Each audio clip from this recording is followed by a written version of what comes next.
முயலை மட்டும் இல்லைங்க, மனிதர்களையுமே ஆமை ஜெயிச்சிருக்குன்னு சொன்னா உங்களால் நம்ப முடியுதா? நிலவை வட்டம் பிடிச்ச முதல் உயிரினம் மனுஷன் தான் நினைச்சிட்டு இருக்கோம். இல்லை, 2 ஆமைகள். எதுக்கு நிலவுக்கு ஆமை அமைச்சாங்க? வேற எந்த ஒரு உயிரினமும் கிடைக்கலையா? ஆமைகளுக்குள்ள என்ன ஸ்பெஷாலிட்டி இருக்கு? நிலவுல ஆமைகள் என்னென்ன விஷயங்களை பார்த்துச்சு? This is unsigned. நிலவிற்கு சென்ற ஆமைகள். கால பயணம் பண்ணி ஒரு 60 வருஷம் பின்னாடி போனோம்னா 1960s அமெரிக்காவுக்கும் ரஷ்யாவுக்கும் மிகப்பெரிய போர் நடந்துட்டு இருந்துச்சு. வேர்ல்டு வார் கிடையாது, ஸ்பேஸ் ரேஸ். யார் இந்த விண்வெளியில் அதிகமான விஷயங்களை சாதிச்சு காமிக்கிறான்னு பார்த்துடலாமா அப்படின்னு அந்த பக்கம் அமெரிக்காவும் இந்த பக்கம் ரஷ்யாவும் போட்டி போட்டுக்கிட்டு ஏகப்பட்ட விண்வெளி சாதனைகளை பண்ணிட்டு இருந்தாங்க. அதில் எல்லா சாதனைகளுக்கும் முன்னோடியாக வந்து நின்னது ரஷ்யா தான். முதல் சேட்டிலைட், முதல் நாய், முதல் மனிதன் விண்வெளியில் நடந்ததுன்னு சொல்லி எல்லா சாதனைகளுமே பின்னுக்கு அடிச்சு நோத்திட்டு போயிட்டு இருக்க அந்த சமயத்தில் இவங்களை ஏதாவது ஒரு விஷயத்தில் மூக்கொடைச்சே ஆகணும் அப்படின்னு சொல்லி அந்த பக்கம் நாசா அப்போலோ மிஷன்ஸை கிக் ஆஃப் பண்றாங்க. நிலவை போய் தொற்ற அந்த வேலைகள் எல்லாத்தையுமே அப்போலோ மிஷன்ஸ் கீழே தான் பண்ணிட்டு இருந்தாங்க. இதுக்கு அப்படியே ஆப்போசிட்டா நாங்கள் மட்டும் சும்மா இருக்கிறோம், எங்களாலையும் நிலவில் போய் இறங்க முடியும்னு சொல்லி லூனார் லேண்டர் மிஷன்ஸ் வந்து பார்த்தீங்கன்னா ரஷ்யா கிக் ஆஃப் பண்றாங்க. அமெரிக்காவுக்கும் சரி சோவியத் யூனியன் 2 பேருக்குமே நிலவில் போய் இறங்குறதுங்கிறது ரொம்ப சேலஞ்சிங்கான ஒரு விஷயம். இது 2 பேருக்குமே புதுசு கிடையாது. அப்படி இருக்கும்போது ஏகப்பட்ட ட்ரையல் அண்ட் எரர்ஸ், நிறைய புது ஸ்டடிஸ்ன்னு சொல்லி நிறைய ரிசர்ச்ல இன்வால்வ் ஆனாங்க. முக்கியமா அதுக்கு தேவைப்படக்கூடிய ராக்கெட்டை பில்ட் பண்றது. அந்த பக்கம் நாசா சாட்டர்ன் ராக்கெட்ஸை பில்ட் பண்ண, இந்த பக்கம் ரஷ்யா 2 வித்தியாசமான ராக்கெட்ஸ்ல ஃபோக்கஸ் பண்றாங்க. ஆரம்பத்தில் பாலிஸ்டிக் மிசைல்ஸ், இன்டர் கான்டினென்டல் கண்டை விட்டு கண்டம் தாக்கக்கூடிய ஏவுகணையை தான் அவங்க ராக்கெட்டா மாடிஃபை பண்ணி யூஸ் பண்ணிட்டு இருந்தாங்க. அதுக்கப்புறம் இது மட்டும் பத்தாது நிலவுக்கு போறதுக்கு அப்படின்னு சொல்லி 2 வித்தியாசமான ராக்கெட்ஸ்ல ஃபோக்கஸை திருப்புறாங்க. புரோட்டான் கேங்கிற ஆல்மோஸ்ட் லைக் சிங்கிள் சேம்பர்ல உருவாக்கப்பட்ட ஒரு பவர்ஃபுல்லான ராக்கெட். இன்னொரு பக்கம் N1. இது ஏன் 2 ராக்கெட் மேலே ஃபோக்கஸ் பண்ணுறாங்க? என்ன மிஷன்ஸ் தான் அவங்க பண்ணிட்டு இருந்தாங்க நீங்கள் கேட்டிங்கன்னா, எடுத்தோடனே நிலவில் போய் நம்மளால தரையிறங்க முடியாது. இப்போதைக்கு அது சம்மந்தப்பட்ட ரிசர்ச்சர்ஸ் பல போயிருந்தாலும் அந்த காலத்தில் இவங்க தான் முன்னோடியாக இருக்க அந்த காரணத்தினால நமக்கு தேவைப்படக்கூடிய டேட்டாஸை எடுக்கிறதுக்குன்னு செப்பரேட்டான சிஸ் லூனார் மிஷனுங்கிற ஒரு விஷயத்தை கிக் ஆஃப் பண்ணுறாங்க. 2 வித்தியாசமான மிஷன்ஸ், ஆனால் ஒரே குறிக்கோள், நிலவை பற்றி நம்ம நிறைய விஷயங்கள் தெரிஞ்சுக்கிறது. ஸோ இதில் லூனார் லேண்டருங்கிறது நிலவுக்கு போகக்கூடிய, நிலவில் லேண்ட் பண்ணக்கூடிய தேவைப்படுற அந்த விஷயங்களை பண்ணோம். சிஸ் லூனார் மிஷனுங்கிறது நிலவை வட்டம் அடிக்கக்கூடிய ஒரு ஆர்பிட்டல் மிஷனாக இருக்கும். ஸோ இதில் நம்ம மனிதர்களை அனுப்புனோம்னா அவங்க நிலவில் போய் இறங்க மாட்டாங்க, நிலவை வட்டம் பிடிச்சிட்டு வருவாங்க. இதன் மூலமா நிலவு இருக்க அந்த இடத்துல இந்த ரேடியேஷன் என்ன மாதிரி இருக்கு, நிலவில் போய் சக்ஸஸ்ஃபுல்லாக இறங்க முடியுமா முடியாதான்னு சொல்லி பல உண்மைகளை நம்மளால எடுத்துக்க முடியும். அதன் மூலியமா லேண்டிங் மிஷனை இன்னும் பெட்டராகவும் புஷ் பண்ண முடியும். ஸோ அந்த நிலவு சுற்றி வரக்கூடிய அந்த மிஷன் ப்ராக்ரஸில் தான் ஜாண்ட் ப்ரோக்ராம்ங்கிற ஒரு விஷயத்தை கிக் ஆஃப் பண்ணுறாங்க. ஜாண்ட்னா ரஷ்யன் மொழியில் ப்ரோப்னு அர்த்தம். மோர் லைக்லி ஆள் இல்லாத ஸ்பேஸ் கிராஃப்ட்னு சொல்லலாம். இந்த ப்ரோக்ராம் மூலியமா இன்டர் பிளானட்டரி எக்ஸ்பிடிஷன் பண்ணுறதா அவங்க பிளான் இருந்திருக்கு. ஸோ நிலவை மட்டும் இல்லாமல் பக்கத்தில் இருக்கக்கூடிய வீனஸ், மார்ஸ் இது 2த்தையுமே சேர்த்து எக்ஸ்ப்ளோர் பண்ணுறது தான் முக்கியமான குறிக்கோளாக இருந்திருக்கு. 1965 ஆரம்பிச்சு 1970s வரைக்கும் மொத்தம் 8 ஜாண்ட் ப்ரோக்ராம்ஸில் வந்து பார்த்தீங்கன்னா ரஷ்யா பங்கேற்றிருந்திருக்காங்க. இதுக்கு அவங்க செப்பரேட்டான ஒரு புது வகையான ராக்கெட்ஸை உருவாக்குறாங்க, புரோட்டான் கே ராக்கெட். விளாடிமிர் செலமையால 1960s டிசைன் பண்ணப்பட்ட இந்த புரோட்டான் கே ராக்கெட்ஸ் வந்து கொஞ்சம் ஒரு வித்தியாசமான டிசைன் அம்சத்தை கொண்டது.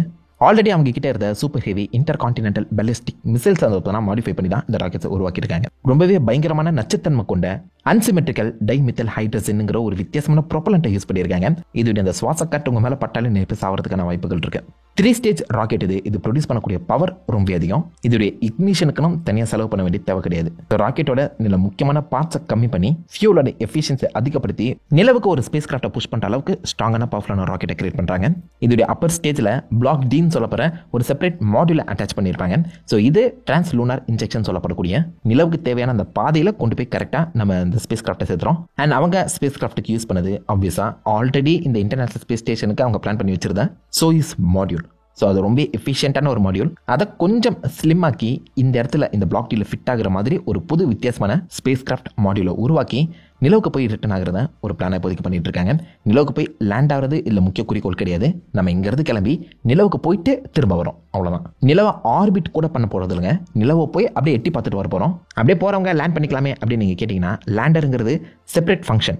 ஆர்பிட் கூட பண்ண முடியாது, ஜஸ்ட் எட்டி பார்த்து வர போகிறோம். அந்த அளவுக்கு தான் டெக்னாலஜி இதுக்குள்ளே பில்ட் பண்ணப்படுறதுக்கான லேண்டரையும் போட்டு மண்டை குழப்ப வேணாம்னு சொல்லி இந்த செப்பரேட்டான ப்ரோக்ராமாகவே மாற்றிட்டாங்க. நல்ல விஷயம் என்னன்னு கேட்டிங்கன்னா, சப்போஸ் சக்ஸஸ் ஆகும் பட்சத்தில் நம்ம அடிக்கடி நிலவை போய் எட்டி பார்த்துட்டு வந்துடலாம். பட் நாசா இந்த மாதிரி செப்பரேட்டான ப்ரோக்ராம்ஸை கிக் ஆஃப் பண்ணாம அப்போலோ ப்ரோக்ராம்குள்ளேயே ஆர்பிட்டர் அண்ட் லேண்டர்னு சொல்லி எல்லாத்தையுமே இன்வால்வ் பண்ணிட்டு இருந்தாங்க. ஸோ அதில் அவங்களுக்கு டைம் வேஸ்ட் ஆகும். பட் முடிஞ்ச அளவுக்கு ரஷ்யா அந்த பிரச்சனைகளை 2 ப்ரோக்ராம்ஸாக பிரித்து சால்வ் பண்ணுறது ரொம்பவே ஈஸி அண்ட் எஃபிஷியன்டான வேலையாக தெரிஞ்சிருக்கு.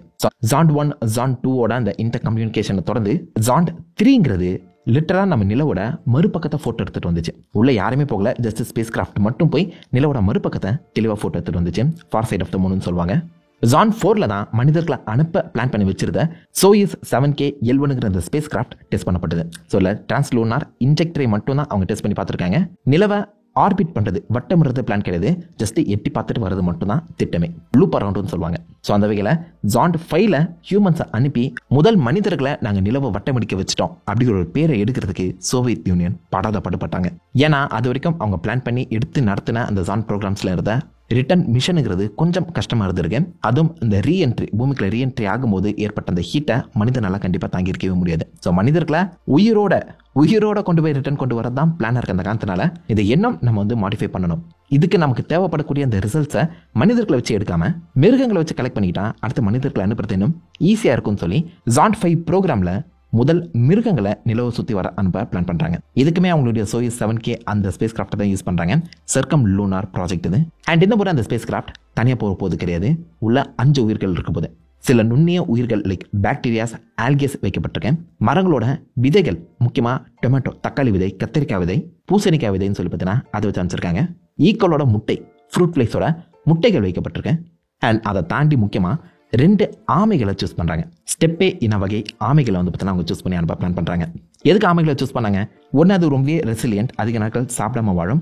அமைதியானது, அது ஆல்ரெடி கூண்டுக்குள்ளே இருக்க அந்த காந்தனால, தன்னுடைய ஓட்டுக்குள்ளே இருக்க அந்த காந்தனால கூண்டுக்குள்ளே வச்சு அதை மேனேஜ் பண்ணுறதுங்கிறது ஈஸி. அது உடல் நர்வஸ் சிஸ்டமில் இருக்கக்கூடிய அந்த ரியாக்ஷன்ஸ், மனித ரியாக்ஷன்ஸ் கூட என்ன மாதிரி மேனேஜ் பண்ணுறதுங்கிறத ஸ்டடி பண்ணுறதும் ஈஸின்னு சொல்லி பாலூட்டியா இல்லைனாலும் இந்த ஆமையை விண்வெளிக்கு அனுப்ப பிளான் பண்ணுறாங்க நிலவை சுற்றி வரதுக்கு. மொத்தம் 4 ஆமைகளை சூஸ் பண்ணாங்க. அதில் 2 ஆமைகள் அந்த ராக்கெட்டில் லோட் பண்ணுறதுக்கு ஒரு வாரத்துக்கு முன்னாடியே சாப்பாடை கட் பண்ணி பட்னியாக தான் அமைச்சிருக்காங்க. மற்ற 2 ஆமைகளை பூமியில் இருக்க அந்த கண்டிஷனில் மெயின்டைன் பண்ணி ரிட்டர்ன் வரும்போது இந்த 2 ஆமைகளோட அந்த டிஃப்ரென்ஸ் என்ன மாதிரி இருக்குங்கிறத ரிசர்ச் பண்ணுறதுக்காக 4 ஆமைகளை பட்னி போட்டிருக்காங்கன்னா யோசிச்சு பாருங்களேன். 15 செப்டம்பர் 1968 இந்த ஜாண்ட் 5ஓட அந்த ராக்கெட்டுங்கிறது லான்ச் பண்ணப்படுது. ஆனால் இவங்க நினைச்ச மாதிரியே 16 செப்டம்பர் அடுத்த நாளே இந்த டிரான்ஸ்லூனார் இன்ஜெக்ஷனில் பர்ஃபெக்டாகவே அந்த சோய் ஸ்பேஸ் கிராஃப்ட்டுங்கிறது நிலைநிறுத்தப்படுது. அந்த சமயத்தில் அந்த ஸ்பேஸ் கிராஃப்டில் இருந்த கேமராவை யூஸ் பண்ணி நம்ம பூமி ஃபோட்டோ எடுக்கிறாங்க. பிளாக் அண்ட் ஒயிட் ஃபோட்டோ தான். பட் இதான் ஃபர்ஸ்ட் டைம் நம்ம பூமியில் இருந்து ரொம்ப தொலைவில் போய் ஒரு ஃபர்ஸ்ட் ஃபோட்டோவை நம்ம எடுத்திருக்கோம். பட் என்ன வருத்தம்னா, இந்த கேமரா அதுக்கப்புறம் பழுதுருந்துச்சாம். ஸோ இதுக்கு பின்னாடி இருந்த நிலவை அதால் ஃபோட்டோ எடுக்க முடியல. ஸோ முக்கியமான ப்ரோக்ராமே அதுதான், நிலவை ஃபோட்டோ எடுக்கிறது தான். அதை இந்த ஸ்பேஸ் கிராஃப்டில் எடுக்க முடியல. 18 செப்டம்பர் நிலவுக்கு பக்கத்தில் போயிடுச்சு. அண்ட் எதிர்பார்த்தது போலவே எந்த ஒரு பிரச்சனையுமே இல்லாமல் அதோடைய அந்த ட்ரெஜெக்டரி பர்ஃபெக்டாக மெயின்டைன் ஆகி நிலவை சுற்றி ஒரு பர்ஃபெக்டான ஃப்ளை பை. அகெயின் நிலவை அது ஆர்பிட் பண்ணலை, சுற்றி வரலை, ஜஸ்ட் ஹாய் எப்படி இருக்கீங்க அப்படின்னு சொல்லி கேட்குற மாதிரி அதை ஒரு சின்ன எட்டு பார்த்துட்டு 18 and 19 செப்டம்பர் திரும்ப பூமிக்கு ரிட்டர்ன் ஆக ஆரம்பிச்சது. 21 செப்டம்பர் பூமிக்குள்ளே ரீஎன்ட்ரி ஆனது. என்ன வருத்தம்னா, இவங்க ரீஎன்ட்ரி ஆகி எங்கே அது இறங்கும்னு நினச்சாங்களோ அந்த இடத்துல இருந்து 105 கிலோமீட்டர் தள்ளி, அதாவது இந்தியன் ஓஷன் சைடில் தான் அது வந்து இறங்கியிருக்கு. வர வேகம் ரொம்பவே அபரிவிதமாகவும் உள்ள டெம்பரேச்சர் ரைஸுங்கிறதும் பெருசாக இருந்திருக்கு. பட் அனுப்பப்பட்ட அந்த உயிர்கள் பர்ஃபெக்டாக நிலவு சுற்றி வர்றது மட்டும் இல்லாமல் எந்த ஒரு சேதாரமும் இல்லாமல் பூமிக்கு வந்து சேர்ந்துச்சுங்க. ஸோ உள்ளே இருந்த உயிர்களுக்கு பெரிய ஆபத்து கிடையாது. பட் இவங்க பிளான் பண்ண மாதிரியே ரீஎன்ட்ரிங்கிறது அந்த அளவுக்கு சக்ஸஸ்ஃபுல்லாக நடக்கல. பட் ஸ்டில் முடிஞ்ச அளவுக்கு எல்லா உயிர்கள், எல்லா ஸ்பெசிமென்ஸுமே பர்ஃபெக்டாக கலெக்ட் பண்ணி அடுத்த நாள் இந்த மொத்த மிஷனையுமே ஒரு சக்ஸஸ்ஃபுல் மிஷனுங்கிற மாதிரி தான் பப்ளிக் அனௌன்ஸ் பண்ணுறாங்க. அந்த ஆமைகளை அடுத்த நாளே எடுத்து டைசெக்ட் பண்ண ஆரம்பித்தாங்க. அதாவது அது உடலில் ஏதாவது ரேடியேஷன் மாற்றம் நடந்திருக்கான், நிலவுக்கு போயிட்டு வந்துட்டு அப்புறம் அதோடைய உடல் மாற்றங்கள் ஏதாவது வித்தியாசம் இருக்கான்னு சொல்லி பூமியில் அவங்க வச்சிருக்க அந்த சாம்பிள் கூட கனெக்ட் பண்ணி பார்த்தாங்க. ஸோ அவங்க நினச்ச மாதிரியே அந்த சாப்பாடு இல்லாத அந்த காரணத்தினால 10% உடல் மெலிஞ்சிருக்கே தவிர்த்து அதோடைய நர்வஸ் சிஸ்டம்லையும் உடலில் இருக்க அந்த ரேடியேஷன் மாற்றங்களையும் எந்த ஒரு சேஞ்சஸுமே கிடையாது. அந்த ரேடியேஷனை மெஷர் பண்ணுறதுக்காக சில சென்சார்ஸுமே பார்த்தீங்கன்னா அமைச்சிருந்தாங்க. இவங்க உருவாக்கின அந்த ஸ்பேஸ் கிராஃப்ட்டுக்குள்ள அந்த பெரிய மாற்றங்கள் ஏற்படாத அந்த காரணத்தினால மனிதர்களை சக்ஸஸ்ஃபுல்லாக நிலவுக்கு அனுப்பி கொண்டு வர முடியும் அப்படிங்கிற ஒரு முடிவை இந்த உயிரினங்களை வச்சு ரஷ்யன் சயின்டிஸ்ட் வந்து பார்த்தீங்கன்னா நிரூபிச்சே காட்டிட்டாங்க. இதே சமயத்தில் தான் அப்போலோ 8 ப்ரோக்ராமை வச்சு நிலவுக்கு மனிதர்களை அனுப்பி ரிட்டர்ன் கூட்டிட்டு வரணுங்கிற ஒரு ப்ரோக்ராமில் நாசா ஒர்க் பண்ணிட்டு இருந்தாங்க. ஆனால் நாசாவுக்கு 3 மாதத்துக்கு முன்னாடியே பூமியிலிருந்து முதல் உயிரா 1968 2 ஆமைகள் நிலவை பார்த்துட்டு வந்துருச்சு. விச் மீன்ஸ் முயலை மட்டும் இல்லை, மனிதர்களையுமே இந்த ஸ்பேஸ் சீரீஸில் ஆமை தான் தோக்கடிச்சிருக்கு. பொறுமையே பெருமைன்னு சும்மாவா சொன்னாங்க. இதுக்கு நடுவில் ரஷ்யா பிராங்க் வேற பண்ணியிருக்காங்களாம். இந்த மாதிரி ரஷ்யா ஏதாவது ஸ்பேஸ் கிராஃப்ட் மிஷன்ஸ் அனுப்புறாங்கன்னா அதை மற்ற நாடுகளும் தொடர்ந்து கண்காணிப்பாக தானே செய்வாங்க. அந்த வகையில் இவங்க ஆல்ரெடி டீப் ஸ்பேஸ் டெலிகம்யூனிகேஷனுங்கிற ஒரு விஷயத்தை ஜான் ப்ரோக்ராம் மூலியமாகவே டெஸ்ட் பண்ணி பார்த்துருக்க அந்த காரணத்தினால நிஜமாலே நாங்கள் மஞ்சங்களை தான் அனுப்புகிறோம் அப்படிங்கிற மாதிரி ஒரு சின்ன ஃபேக் கம்யூனிகேஷன் மாதிரி நடத்தி நாசாவை பயமுறுத்த செஞ்சுருக்காங்க. அமெரிக்கன் சைடில் இவங்க மனிதர்களே ஸ்பேஸுக்கு அமைச்சு கொண்டு வந்துட்டாங்க அப்படிங்கிற மாதிரி ஒரு பேச்சை பரவ விட்டுருக்காங்கன்னா யோசிச்சு பாருங்க. ஸ்பேஸுக்கு மனுஷங்களை அனுப்பிட்டோன்னு சொல்லி பிராங்க் பண்ணியிருக்காங்க. ஆமைகளை அனுப்பின மாதிரி அடுத்த ஸ்டெப்லேயே மனிதர்களை அனுப்பி திரும்ப ரிட்டர்ன் கூட்டிட்டு வந்து அதுலேயுமே நாங்கள் தான் முதல் அப்படிங்கிற மாதிரி ரஷ்யா ப்ரூவ் பண்ணியிருக்கலாமே. முதல் மனிதனை நிலவு பக்கத்தில் அனுப்பிச்சது நாங்கள் தான் சொல்லியிருக்கலாமே. ஏன் அவங்க பண்ணலன்னு கேட்டீங்கன்னா, ஜான் 5ங்கிறது என்னதான் அந்த உயிர்களை இந்த நிலவு பக்கத்தில் கூட்டிட்டு போய் ரிட்டர்ன் கூட்டிட்டு வந்ததுல ஒரு சக்ஸஸ் பண்ணாலும் அது சொன்ன இடத்துல லேண்ட் ஆகல. ரீஎன்ட்ரிங்கிறது கொஞ்சம் கோளாறாக தான் நடந்திருக்கு. எதிர்பார்த்ததோட அதிகமான ஹீட்டுங்கிறது ஜென்ரேட் ஆகியிருக்கு அந்த சமயத்தில். இதை இன்னொரு வாட்டி டெஸ்ட் பண்ணியே ஆகணும்னு சொல்லி சில நடந்த பிரச்சனைகளை அந்த நேவிகேஷன் எல்லாத்தையுமே சரி செஞ்சு ஜான் 6ங்கிறது ஒரு ரெப்பிட்டேஷன் டெஸ்ட்டாக பண்ணியிருக்காங்க. நிலவுக்கு போயிட்டு ரிட்டர்ன் வர அந்த சமயத்தில் கேபின் ப்ரெஷர் ஃபெயிலியர் ஆகி ரீஎன்ட்ரி ஆகும்போது பேராஷூட் அறுந்து ஒரு கிராஷ் லேண்டிங் நடந்திருக்கு. ஸோ இந்த சமயத்தில் மனுஷங்க அமைச்சிருந்தாங்கன்னா மிஷனோட சேர்த்து ரஷ்யாவோட மானமும் போயிருக்கும். அதில் கொஞ்சம் ரீடிசைன் பண்ணணும்னு சொல்லி டைம் எடுத்துக்கிற அந்த சமயத்தில் தான் அமெரிக்கா நாசாவோட அப்போலோ 8 ப்ரோக்ராமை சக்ஸஸ் பண்ணி காமிக்கிறாங்க. மனிதர்களை நிலவு பக்கத்தில் அமைச்சு கொண்டு வந்துட்டாங்க. அதுக்கப்புறம் இந்த ஜான் ப்ரோக்ராமுக்கு உண்டான வேல்யூவே முடிஞ்சு போச்சுன்னு சொல்லலாம். இதுக்கப்புறம் மனிதர்களை அனுப்பினாலும் டெக்னிக்கலாக அவங்க செகண்ட் தானே. ஸோ அதனால இந்த ஜான் ப்ரோக்ராம் எல்லாம் அவங்க இன்ட்ரெஸ்ட் காமிக்கிறதுங்கிறத கம்மி பண்ணிட்டாங்க. ஜான் 7 லான்ச்சுங்கிறது பெர்ஃபெக்ட், ஆல்மோஸ்ட் லைக் ஒரு பெர்ஃபெக்ட் மிஷன். இல்லை மச்சங்க போயிருந்தாங்கன்னா சக்ஸஸ்ஃபுல்லாக அந்த நிலவு சுற்றி வந்துடலாம். பட் அதுக்கு முன்னாடியே அந்த பக்கம் நாசா போயிருக்க அந்த காரணத்தினால ஜான் 8ங்கிறத ஒரு ஃபைனல் டேட்டா கலெக்ஷனாக மட்டும் அனுப்பிச்சு இந்த மொத்த ஜான் ப்ரோக்ராம்ங்கிறதும் ஷட் டவுன் பண்ணப்படுது. அதுக்கப்புறம் லூனார் லேண்டிங்ல ஃபோக்கஸ் பண்ண ஆரம்பிச்சாங்க. பட் அதுலேயுமே நாசா கிட்ட இந்த ரஷ்யா தோத்து போக பல விஷயங்கள் ஸ்பேஸ்ல விண்வெளியில முன்னோடியா அது வரைக்கும் பல சாதனைகளை செஞ்சுட்டு இருந்த ரஷ்யா இந்த ஸ்பேஸ் ரேஸுங்கிற அந்த போட்டியில அமெரிக்கா கிட்ட தோத்து போறாங்க. Rest is history. எப்படி பார்த்தாலும் பூமியில இருந்து நிலவு கிட்ட போயிட்டு வந்த முதல் உயிரினமா இப்ப வரைக்கும் ஆமை தாங்க இருக்கு. முயல் கூட நடந்த போட்டியிலையும் மனிதர்கள் கூட நடந்த போட்டியிலையும் அமைதியா இருந்த ஆமை மட்டும் தான் ஜெயிச்சிருக்கு. ஆனா என்ன கடைசி வரைக்கும் அந்த ஆமைக்கு ஒரு பேர் கொடுக்கலாம். அவங்க 2 ஆமைகள் இந்த நிலவுக்கு போயிட்டு வந்திருக்க அந்த காரணத்தினால 2த்துக்கும் ஒரு நல்ல பேரா கீழே சொல்லிட்டு போங்களேன். This is Unsigned, signing off.